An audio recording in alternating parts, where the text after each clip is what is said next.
Good morning, pineapple. Yesterday, pumunta ako sa garden or sa plantation ng aking friend na si Elizabeth. Ngayon, ang dami-daming pariyak, ampalaya, ano pa ba? Lahat pang pinakbat talaga yung nandun. So, wala akong tiwala sa luto ko kaya early in the morning, etong maganda kung may magaling kang nagluluto na kapatid, no, di ba? Manang. Here you go, restaurant in Keswick. O, di ba? Si brother Louie. Brother Louie. Look at that, taba-taba, ulala. Ooh, yummy. Ampalaya. Ito yung yung hinarvest ko kagabi, ang ginaw. Ooh, yummy. Masarap. Ooh! Look at the kamatis. I harvested that last night.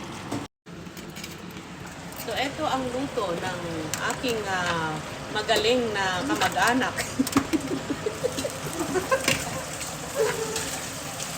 Yan. Si my favorite sister-in-law. No choice naman. No choice. Yan. Sabi ni Mami, close daw sila. Ala.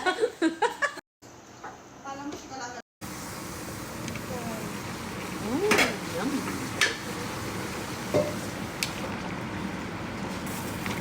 Oh! Marimar. What is that?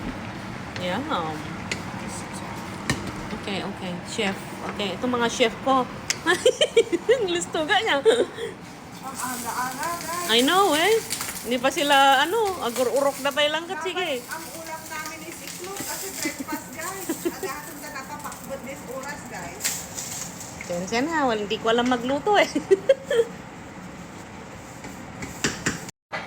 Ay na, batit lang oil? Go. Oh, okay. Papaplant, siyempre, animal fats, yeah? Animal fats, alright. Ganito lang ang magpaluto, guys. You just need to buy them McDonald's na coffee. Kapalit nung may magluluto ng taba-taba.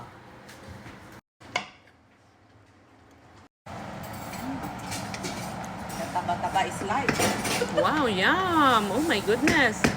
Life is taba-taba. Ayan, taba-taba is life.